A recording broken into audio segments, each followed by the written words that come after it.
Hello friends, welcome है आपका अपने YouTube चैनल ब्रिलियंट शिक्षा बैंकर चंद्रा में। तो दोस्तों, आज की वीडियो में हम बात करेंगे क्लास 10 का साइंस का चैप्टर नंबर 2, जिसका नाम है अम्ल, क्षार और लवण।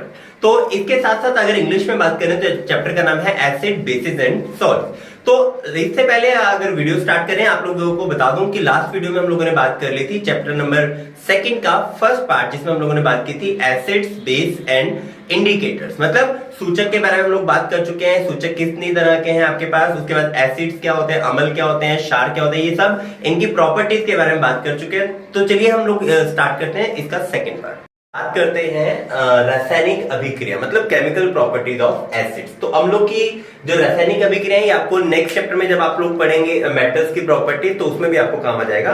तो आपने याद रखना है, सबसे पहला जो फर्स्ट रिएक्शन है धातुओं के साथ अभिक्रिया, मतलब मेटल के साथ अगर एसिड रिएक्ट करते हैं तो क्या होता है। तो उसके लिए देख लेते हैं, सबसे पहले एग्जांपल ले लेते हैं। आप मेटल ले लीजिए मैग्नीशियम, और हम लोग HCl एक एसिड ले लेते हैं, ठीक है। तो इसमें याद रखना है, ये आपका कंसंट्रेटेड नहीं होना चाहिए, मतलब ये सांद्र नहीं होना चाहिए, ये आपका मींस आपका डिल्यूटेड एसिड रहेगा। अगर ये आपका सांद्र रहेगा, मींस स्ट्रॉन्ग एसिड रहेगा, कंसंट्रेटेड रहेगा, तो क्या करेगा, ये आपके मेटल को खराब कर देगा। अब होता क्या है, जब कभी भी मेटल और आपका एसिड आपस में रिएक्ट करते हैं, तो उससे क्या होगा, आपका मैग्नीशियम क्लोराइड आ जाएगा प्लस आपका हाइड्रोजन गैस निकल जाएगी। तो मींस आपकी एक प्रॉपर्टी क्या है, ये जो हाइड्रोजन गैस है आपकी गैस से इस फॉर्म में निकलेगी। तो आपको याद रखना है, मैग्नीशियम जो है, मींस कोई भी अगर आपका मेटल है वो किसी एसिड के साथ रिएक्ट करेगा, तो होगा क्या, उसमें से हाइड्रोजन गैस निकलेगी और एक सॉल्ट निकलेगा, इसको हम बोलते हैं लवण। ये आपका है मैग्नीशियम क्लोराइड, ये आपका एक लवण है, मींस आपका एक सॉल्ट निकलेगा और हाइड्रोजन गैस निकल जाएगी। अगली बात कर लेते हैं क्षार के साथ अभिक्रिया। देखिए क्षार, जैसे हमें नाम से क्लियर है, क्षार और अम्ल मिलके क्या बनाते हैं, लवण बनाते हैं। तो एग्जांपल देख लेते हैं, आपका सोडियम एक मेटल है, सोडियम हाइड्रोक्साइड एक क्या है, क्षार है। इसके साथ अगर मैं एक हाइड्रोक्लोरिक एसिड की रिएक्शन कराऊंगा, तो होगा क्या, इसमें आपका सोडियम और क्लोरीन मिलके एक सॉल्ट बनाएगा, सोडियम क्लोराइड, इसका नाम है सोडियम क्लोराइड। अब उसके बाद बचा क्या, आपका OH और H ये मिलकर बनेगा वाटर। तो याद रखना है, इसको हम बोलते हैं जल। तो आपका जब कभी भी अम्ल और क्षार आपस में अभिक्रिया करेंगे, तो क्या बनेगा, एक लवण बनेगा और आपका वाटर मॉलिक्यूल, मतलब जल का जो कण है वो बाहर निकल जाएगा। तो चलिए अगली बात कर लेते हैं। नेक्स्ट प्रॉपर्टी है आपकी धातु कार्बोनेट या धातु बाइकार्बोनेट के साथ रिएक्शन। तो पहले समझ लेते हैं धातु कार्बोनेट क्या होता है। देखिए कार्बोनेट ग्रुप आपके पास CO3, ये आपका कार्बोनेट ग्रुप है, और बाइकार्बोनेट आपके पास HCO3, मतलब बाइकार्बोनेट। तो ये ग्रुप अगर किसी धातु का मतलब हो सकता है आपका मैग्नीशियम कार्बोनेट हो सकता है कैल्शियम कार्बोनेट हो सकता है सोडियम कार्बोनेट हो। तो सोडियम कार्बोनेट और सोडियम बाइकार्बोनेट के साथ अगर रिएक्शन होगा, मतलब किसी भी धातु की कार्बोनेट या फिर बाइकार्बोनेट के साथ अगर आपके अम्ल अभिक्रिया करते हैं, तो क्या होगा। तो देखिए होगा क्या, आपका ये है सोडियम कार्बोनेट और यहां पर आपका है सल्फ्यूरिक एसिड। तो सल्फ्यूरिक एसिड और सोडियम बाइकार्बोनेट जब आपस में रिएक्शन करेगा, तो होगा क्या, रिएक्शन जब कभी भी आपका मेटल कार्बोनेट के साथ होगा, तो मेन रिएक्शन आपने याद रखना है, आपका वाटर मतलब जल और आपकी कार्बन डाइऑक्साइड बाहर निकलेगी। तो एग्जांपल आप लोग ये याद कर सकते हैं, ये आपका कार्बोनेट का एग्जांपल हो गया। अगला एग्जांपल देख लेते हैं बाइकार्बोनेट का। तो यहां पर आपके पास है सोडियम बाइकार्बोनेट, तो इसने क्या किया, आपके हाइड्रोक्लोरिक एसिड के साथ रिएक्शन किया, तो हाइड्रोक्लोरिक के साथ रिएक्शन करेगा तो रिएक्शन वही रहेगी, आपका जल और आपकी कार्बन डाइऑक्साइड बाहर निकलेगी। तो रह क्या गया, आपका सोडियम रह गया और क्लोरीन रह गया, तो सोडियम क्लोराइड आपका बन जाएगा। अगली बात कर लेते हैं धातु की ऑक्साइड के साथ अभिक्रिया। तो धातु की ऑक्साइड मतलब जैसे यहां देख लेते हैं कैल्शियम ऑक्साइड। तो कैल्शियम ऑक्साइड के साथ अगर आपका हाइड्रोक्लोरिक एसिड रिएक्शन कर रहा है, तो क्या बनेगा आपका कैल्शियम क्लोराइड प्लस वाटर। तो इसमें आपको याद रखने वाली बात क्या है कि कभी भी अगर ऑक्साइड, धातु की ऑक्साइड के साथ रिएक्शन करेगा कोई भी एसिड, तो क्या बनेगा, जल निकलेगा और एक सॉल्ट बनेगा, एक लवण बनेगा।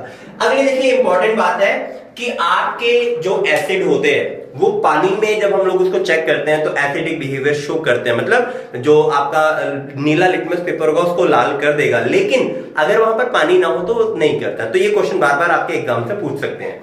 तो क्यों होता है ऐसा, देखिए हाइड्रोक्लोरिक एसिड को हमने वाटर के साथ मिलाया, जब वाटर के साथ मिलाएंगे तो ये H+ आयन जो है वो शो करता है। तो ये किस चीज की प्रॉपर्टी, ये एक अम्ल की प्रॉपर्टी है, एक एसिड की प्रॉपर्टी है। इस H+ आयन की वजह से ही ये जो सारे कैरेक्टरिस्टिक्स शो कर रहा है। तो इसका मतलब क्या हुआ? इसका मतलब ये हुआ कि कोई भी एसिड जब हम लोग जल के साथ मिलाते हैं तभी वो H+ आयन बनाते हैं। तो इन H+ आयन की वजह से वो क्या करते हैं, अम्लों की जो अपनी विशेषता है वो दिखाते हैं। तो चलिए अब बात करते हैं हम लोग आपके क्षार की जो रासायनिक जो विशेषता है वो क्या क्या है, means chemical property of base आपके पास क्या है। तो सबसे पहली प्रॉपर्टी की बात करते हैं अम्लों के साथ अभिक्रिया। देखिए ये प्रॉपर्टी हम लोग पहले भी कर चुके हैं। जो अम्ल है वो क्षार के साथ अभिक्रिया करते हैं तो क्या बनाते हैं, हमें पता है, लवण बनाते हैं और जल बनाते हैं। तो उसी तरह अगर आपका अम्ल जो क्षार है वो अम्ल के साथ अभिक्रिया करेगा तो क्या करेगा, तो देख लेते हैं एग्जांपल। आपके पास सोडियम हाइड्रोक्साइड एक अम्ल है, एक क्षार है सॉरी, और सल्फ्यूरिक एसिड एक अम्ल है। तो क्षार जब अम्ल के साथ अभिक्रिया करेगा तो आपका एक लवण बनेगा जिसे हम बोलते हैं सोडियम सल्फेट, प्लस आपका जल जो है वो आपका बाहर निकल जाएगा। ठीक है, तो आपको याद रखना है सिंपल, जब आपका क्षार अम्ल के साथ अभिक्रिया करेगा तो आपका जो मेन बात याद रखने वाली वो है एक जल और एक लवण आपका निकलेगा। अगली प्रॉपर्टी की बात करते हैं धातु के साथ अभिक्रिया। मींस अगर आपका कोई भी क्षार किसी धातु के साथ अभिक्रिया करता है तो क्या बनाता है, तो उसमें भी आपने याद रखना है आपका हाइड्रोजन गैस जो है बाहर निकलती है। जैसे आपकी जो धातु है अधातु है सॉरी, वो भी आपके साथ अभिक्रिया करेंगे तो भी आपकी हाइड्रोजन गैस निकलेगी। तो यहां पर धातु के साथ अभिक्रिया की बात कर रहे हैं, किसकी, क्षार की। तो अगर ये हमने एक क्षार लिया है सोडियम हाइड्रोक्साइड, एक धातु आपके पास जिंक, तो जिंक जब सोडियम हाइड्रोक्साइड के साथ रिएक्शन करेगा तो हाइड्रोजन गैस निकलेगी और एक मॉलिक्यूल बनेगा Na2ZnO2, इसका नाम है सोडियम जिंकेट। चलिए मैं लिख देता हूं यहां पर सोडियम जिंकेट। तो ये जो सोडियम जिंकेट है ये बहुत ज्यादा इंपॉर्टेंट है, कई बार आपको इसका नाम लिखने के लिए आ जाता है सोडियम जिंकेट। ठीक है, तो ये आपका है सोडियम जिंकेट और हाइड्रोजन गैस आपकी निकल जाएगी। नेक्स्ट प्रॉपर्टी अधातुओं की ऑक्साइड के साथ अभिक्रिया। तो यहां पर भी आपने याद रखना है, जब आपकी अधातु आपके पास कैल्शियम ले लेते हैं, यहां पर कैल्शियम, इसकी ऑक्साइड है कैल्शियम हाइड्रोक्साइड, वो आपकी रिएक्शन करेगी कार्बन डाइऑक्साइड के साथ। तो ये आपके पास एक क्षार है, ये क्षार अभिक्रिया कर रहा है, अधातु कार्बन है, कार्बन की ऑक्साइड, कार्बन डाइऑक्साइड, जब ये रिएक्शन करता है तो क्या निकलता है, यहां पर आपका जल बनता है। तो इंपॉर्टेंट बात क्या है, याद रखनी आपने, जब अधातु की ऑक्साइड के साथ क्षार अभिक्रिया करेगा तो जल बनेगा और एक आपका सॉल्ट बनेगा। चलिए तो बात करते हैं, सबसे पहला क्वेश्चन, कुछ इंपॉर्टेंट क्वेश्चन हम लोग यहीं पे बात कर लेते हैं। पहला है क्षार और क्षारक पे अंतर। देखिए बच्चों को केमिस्ट्री पढ़ने के बाद, मतलब पूरी 10th का क्लास को क्लियर कर लेते हैं, उनको अंतर नहीं पता क्षार और क्षार में क्या डिफरेंस है। मतलब इंग्लिश में अगर बात करेंगे तो difference between base and alkali.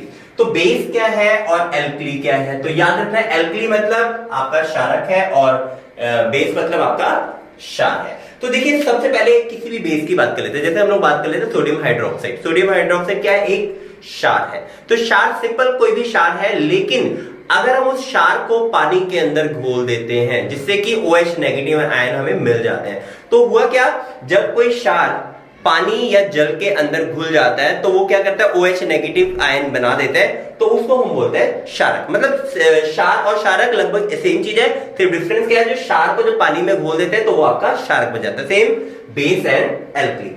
अगला है न्यूट्रलाइजेशन रिएक्शन, मतलब उदासीनीकरण अभिक्रिया से आप क्या समझते हैं। ये भी बहुत बार बच्चों से पूछा जाता है, इंपॉर्टेंट क्वेश्चन है। उदासीनीकरण अभिक्रिया क्या होती है, जब आप किसी भी बेस को, मतलब किसी भी क्षार को और किसी एसिड को रिएक्ट कराते हो तो आपको क्या मिलता है, आपको मिलता है सॉल्ट प्लस वाटर मॉलिक्यूल। तो ये अभिक्रिया जो है आपकी, इसी अभिक्रिया को हम बोलते हैं उदासीनीकरण अभिक्रिया। अगर हिंदी की बात करें, जब आप किसी क्षार और किसी अम्ल को आपस में अभिक्रिया कराते हैं तो आपको एक लवण मिलता है और वाटर मॉलिक्यूल मिलता है, तो इसी अभिक्रिया को हम बोलते हैं उदासीनीकरण अभिक्रिया। अब इसमें दो चीजें इंपॉर्टेंट आपने वो समझनी है, वो क्या चीजें हैं, वो है आपके पास अगर स्ट्रॉन्ग बेस होगा और स्ट्रॉन्ग एसिड होगा तो आपका जो सॉल्ट बनेगा वो न्यूट्रल बनेगा। अब देख लेते हैं, समझ लेते हैं न्यूट्रल का मतलब क्या है। देखिए अगर आपका एक प्रबल जो है क्षार होगा और प्रबल जो अम्ल होगा तो आपका जो एसिड बनेगा ना तो वो क्षारीय होगा ना वो अम्लीय होगा, मतलब वो न्यूट्रल होगा। ठीक है, इसी तरह अगर आपका वीक बेस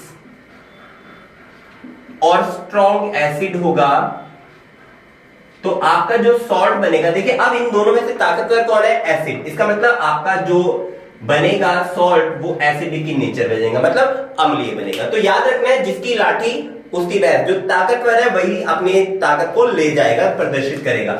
इसी तरह अगर आपका स्ट्रॉन्ग बेस होगा और वीक एसिड होगा, वीक एसिड होगा तो क्या होगा आपका, यहां पर बनेगा आपका बेसिक।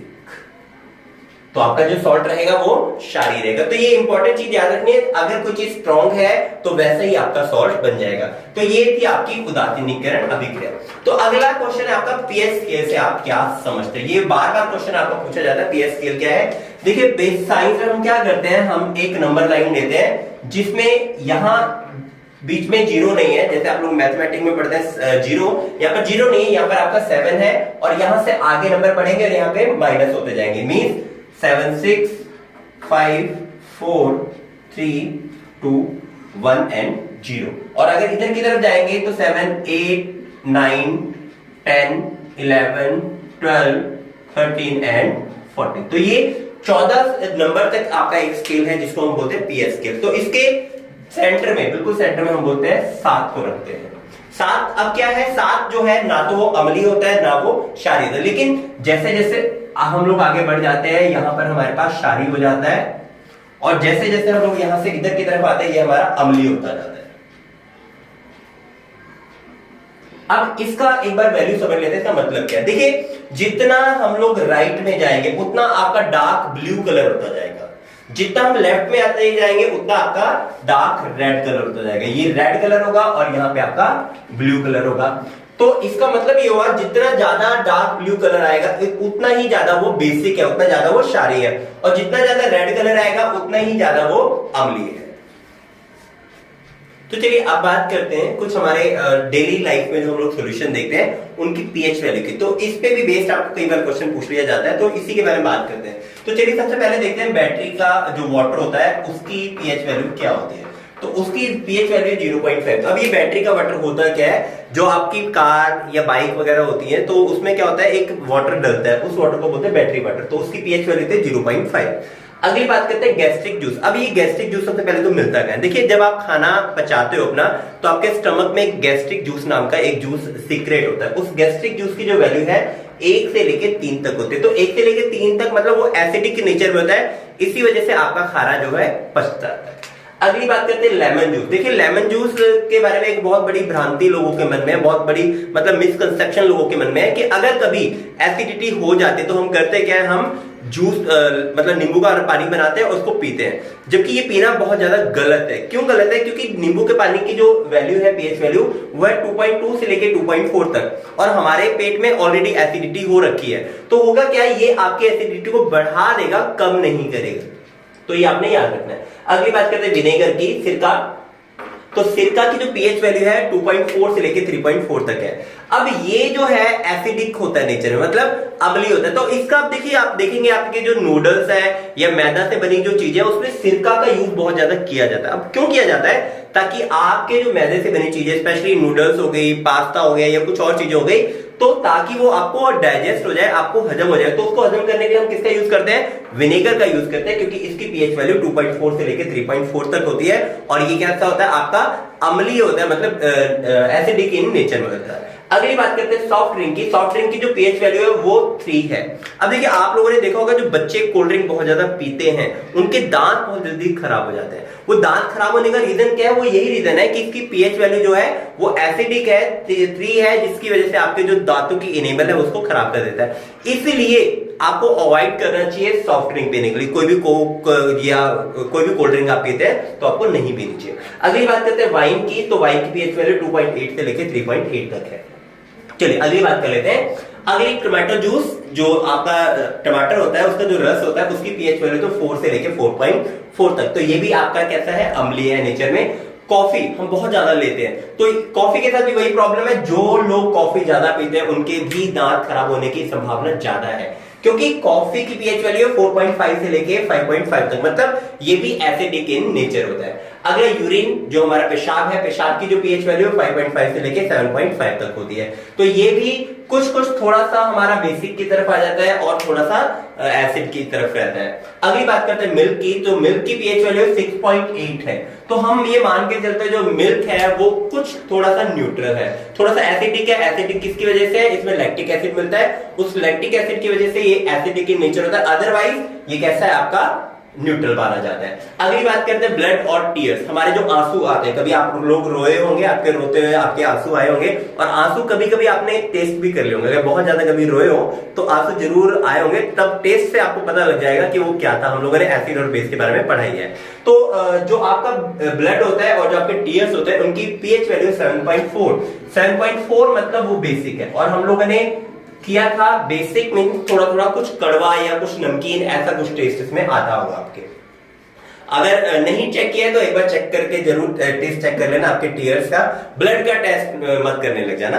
अगली बात करते हैं सी वाटर या एग व्हाइट। तो एग व्हाइट क्या होता है आपका, जब आप अंडे को उबालते हो उसका जो सफेद वाला सफेद जर्दी होती है उसको बोलते हैं एग व्हाइट। तो इसकी पीएच वैल्यू आपके 7.8, और आपका जो सी वाटर है, सी वाटर हमें वैसे ही पता है उसके अंदर सॉल्ट बहुत सारे होते हैं, तो उसकी जो पीएच वैल्यू है वो है आपके पास 7.8। अगला एक इंपॉर्टेंट कंपाउंड है आपके मिल्क ऑफ मैग्नीशिया। अब ये मिल्क ऑफ मैग्नीशिया होता है क्या, बेसिकली अगर हम लोग केमिकल नेम की बात करें, मैग्नीशियम हाइड्रोक्साइड एक कंपाउंड होता है। मिल्क ऑफ मैग्नीशिया जिन लोगों को एसिडिटी हो जाती है उनके लिए हम लोग मिल्क ऑफ मैग्नीशिया का यूज करते हैं। अभी मिल्क ऑफ मैग्नीशिया मिलता कहां है, होता क्या है, आप लोगों के घर में आपने देखा होगा कभी, अगर आप डॉक्टर के पास गए हो और एसिडिटी की आपको प्रॉब्लम हुई है तो वो क्या करता है, एक जेलोसिल नाम का एक पिंक कलर का एक लिक्विड आपको पीने के लिए देता है। तो जो जेलोसिल है इसमें बेसिकली हम लोग किस चीज का यूज करते हैं, इसमें यूज करते हैं मिल्क ऑफ मैग्नीशिया का। तो याद रखना हम लोगों ने जो मिल्क ऑफ मैग्नीशिया है इसका हम यूज करते हैं एसिडिटी को ट्रीट करने के लिए। क्यों, क्योंकि ये बेसिक इन नेचर है। हम लोगों को पता था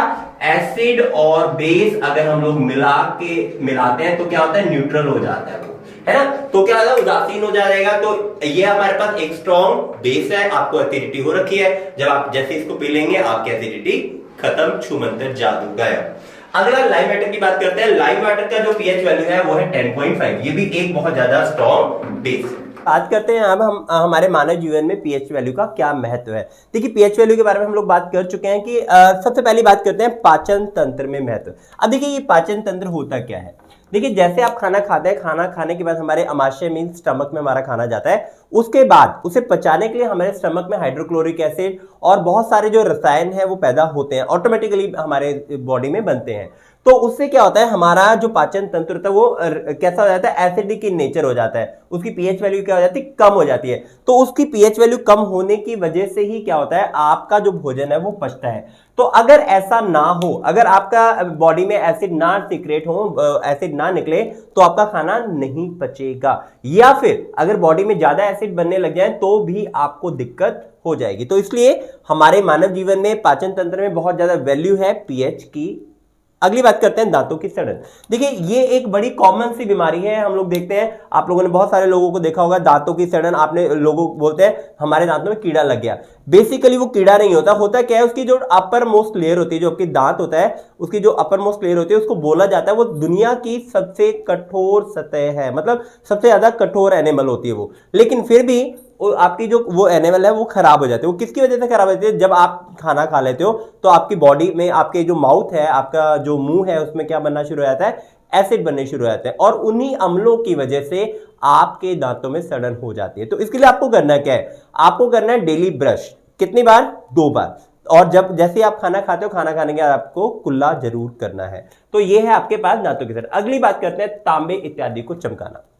देखिए होता क्या है, आपने देखा होगा जो तांबे के बर्तन होते हैं थोड़े टाइम के बाद उनका जो कलर है वो थोड़ा डल होना शुरू हो जाता है, या फिर उसके ऊपर थोड़ा कुछ हरे रंग का एक लेयर बननी शुरू हो जाती है जिसको हम बोलते हैं ऑक्साइड लेयर। तो उस ऑक्साइड लेयर को साफ करने के लिए आप क्या करते हैं, पहले अब आप जो देखेंगे पिताम्बरी वगैरह आप लोग यूज करते हैं, नहीं तो हम क्या कर सकते हैं, जो नींबू का रस है हम उससे भी जो तांबे के बर्तन उसको साफ करते हैं। तो नींबू का रस क्या है, उसमें एक एसिड है, सिट्रिक एसिड, और जो ऑक्साइड लेयर है उसको रिमूव करने के लिए हम किसका यूज करते हैं, किसका यूज करते हैं, नींबू का, नींबू के रस का। तो इस तरह से आप लोग जो तांबे की जो चमकाने के लिए हम लोग किसका यूज कर सकते हैं, नींबू के रस का, एसिड का यूज करते हैं। तो वहां पे पीएच वैल्यू को हम लोग मेंटेन करते हैं।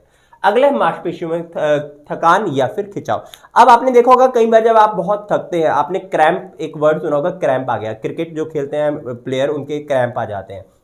तो ये क्रैम्प होता क्या है, देखिए जब आप आपकी जब आप रनिंग करते हैं, बहुत ज़्यादा रनिंग करते हैं, तो जितनी अमाउंट ऑफ ऑक्सीजन आपकी मांसपेशियों को चाहिए होती है वो अमाउंट ऑफ ऑक्सीजन नहीं मिलती है। तो क्या होता है, आपकी मांसपेशियों में खिंचाव होना शुरू हो जाता है। अब ये होता है किस वजह से, ये आपकी उस बॉडी पे या उस मांसपेशी पे जो है लैक्टिक एसिड ज्यादा बनना शुरू हो जाता है। तो ये किस वजह से, ये भी पीएच वैल्यू आपकी क्या हो जाती है, बढ़ जाती है या कम हो जाती है। तो उसकी वजह से आपकी मांसपेशियों में थकान या फिर खिंचाव होना शुरू हो जाता है। तो अगली बात करते हैं पौधों और जंतु में पीएच वैल्यू का। तो पौधे और जंतु की बात करें तो इनके लिए भी पीएच वैल्यू बहुत ज्यादा इंपॉर्टेंट है। सबसे पहले बात करते हैं पौधों की वृद्धि की। अब देखिए, आपकी फसलें जो होती हैं, हर एक फसल को एक अलग न्यूट्रिएंट्स की जरूरत होती है। जैसे अगर मटर की बात करें तो मटर को नाइट्रोजन बहुत ज्यादा चाहिए होता है, क्योंकि इसकी जड़ों में एक राइजोबियम नाम का एक बैक्टीरिया होता है, वो क्या करता है, नाइट्रोजन फिक्सेशन करता है। तो ऐसे ही करके आप लोगों की अलग अलग फसलों के लिए अलग अलग जो है आपके तत्व चाहिए होते हैं, तो उनकी वृद्धि के लिए पीएच वैल्यू की बहुत ज्यादा इंपॉर्टेंस है। अगली बात करते हैं मिट्टी की पीएच वैल्यू। तो देखिए, आपने सुना होगा कि कोई जो है आपके उर्वरक मतलब यूरिया वगैरह जो यूज करते हैं, उसमें क्या होता है, कोई यूरिया एसिडिक होता है, कोई बेसिक होता है। तो अगर आपकी मिट्टी की पीएच वैल्यू कम या ज्यादा हो जाती है, उसको मेंटेन करने के लिए वो मेंटेन क्यों करते हैं, ताकि आपके पौधों की वृद्धि बिल्कुल सही हो। तो उसके लिए भी हम लोग क्या करते हैं, यूरिया वगैरह का यूज करते हैं। अब ये जो है बड़ा इंपॉर्टेंट है। आपने देखा होगा, आप कभी किसी भ्रूण ने या मधुमक्खी ने आपको काट लिया, ठीक है। अब वो काटती कैसे है, वो करती क्या है बेसिकली। देखिए, जो मधुमक्खी का डंक होता है, जो कि उसके बैक साइड में होता है, मतलब उसके पिछवाड़े में होता है, तो वो क्या करती है, जैसे ही आप उसे तंग करते हो या उसे डर लगता है, उसको लगता है कि आपसे खतरा है, तो वो क्या करती है, आपके पास आके आपको डंक मार देगी। वो डंक बेसिकली है क्या, उसकी बॉडी के अंदर एसिड होता है और वो एसिड अपने डंक से आपकी बॉडी में छोड़ देती है। तो उस एसिड से आपको क्या होता है, आपको दर्द होना शुरू हो जाएगा और आपको सूजन होनी शुरू हो जाएगी, जिससे कि वो वहां से बच के चली जाए। तो ये इसी तरह आप बहुत सारे जंतु हैं जो आपके ऊपर एसिड फेंकते हैं और आपको अपनी रक्षा करते हैं। तो अब देखिए, अगर आपको कभी भी मधुमक्खी काट ले तो आपको करना क्या। देखिए, इसमें है क्या, मधुमक्खी के डंक में था आपके पास एसिड। इस एसिड को खत्म करने के लिए हमें क्या चाहिए, एक बेस चाहिए, मतलब एक क्षार चाहिए। तो आप क्या करेंगे, एक कोई भी क्षार। अब क्षार की बात करें तो कहा जाता है कि लोहा तुरंत रगड़ लेना चाहिए। देखिए, हमें पता है कोई भी जो धातु होती है वो क्षारीय होती है इसकी प्रकृति में। तो आप क्या कर सकते हैं, जो भी धातु आपके तुरंत वहां पर अवेलेबल है, आप लोहा या कोई और चीज रगड़ सकते हैं। इसके अलावा अगर आपके पास साबुन है, क्योंकि साबुन एक स्ट्रॉन्ग बेस होता है, आप साबुन अप्लाई कर सकते हो, आप टूथपेस्ट अप्लाई कर सकते हो। तो ऐसी कोई भी सारी चीज जो आपके पास है, मतलब बेसिक चीज जो भी आपके पास है, वो आप अप्लाई करोगे तो आपको सूजन वगैरह नहीं होगी और दर्द वगैरह नहीं होगा। तो चलिए, अब कुछ ऐसे एसिड्स के बारे में बात कर लेते हैं जिनके बेस्ड आपको क्वेश्चन आते हैं एग्जाम में, बोर्ड एग्जाम में बहुत सारे क्वेश्चन पूछे जाते हैं। तो बात करेंगे कुछ सामान्य अम्लों के बारे में, कौन कौन सा अम्ल जो है हमारे दैनिक जीवन में जो चीजें हम लोग यूज करते हैं उसमें मिलता है। सबसे पहले सिरका, विनेगर। तो विनेगर में जो आपका एसिड मिलता है दैट इज एसिटिक एसिड। तो याद रखना है आपने, एसिटिक अम्ल जो मिलता है विनेगर मतलब सिरका में मिलता है। अगली बात करेंगे नींबू या संतरा, मतलब जो खट्टे जितने भी फल हैं आपके पास जो खाने में खट्टे लगते हैं, अमरूद हो गया, नींबू हो गया, संतरा हो गया, इनमें आपको मिलेगा सिट्रिक अम्ल, ठीक है। अगली बात करते हैं दूध। ये बहुत ज्यादा इंपॉर्टेंट है, दूध और दही। दूध और दही दोनों में ही आपका लैक्टिक एसिड आपका मिलता है, मतलब लैक्टिक अम्ल मिलेगा। अगली बात करते हैं इमली या फिर कच्चे अंगूर। देखिए, पका हुआ अंगूर तो आपको मीठा लगेगा, लेकिन जो कच्चे अंगूर है वो खाने में खट्टे लगते हैं। तो इमली और जो कच्चे अंगूर है उनमें आपको मिलता है टैटारिक अम्ल, मतलब टाटारिक अम्ल। अगली बात करते हैं टमाटर। टमाटर में आपको मिलेगा ऑक्सैलिक अम्ल। तो ये इंपॉर्टेंट चीजें हैं, आपको याद रखनी है। इसके अलावा बात करते हैं चींटी का डंक। तो चींटी में डंक में आपको मिलेगा फॉर्मिक एसिड, और अगर फॉर्मिक एसिड का दूसरा नाम की बात करें, इसका नाम होता है मिथेनोइक अम्ल। मधुमक्खी के डंक की बात करेंगे, इसमें भी आपको फॉर्मिक एसिड मिलेगा, फॉर्मिक अम्ल। दही की बात करेंगे, लैक्टिक एसिड हम लोग पहले कर चुके हैं, और सांप के डंक पे भी फॉर्मिक एसिड। तो याद रखना, कोई भी अगर आपका जानवर है उसमें अगर आप एसिड की बात करेंगे, अगर वो काटता है तो एसिड उसमें मिलेगा आपका फॉर्मिक एसिड।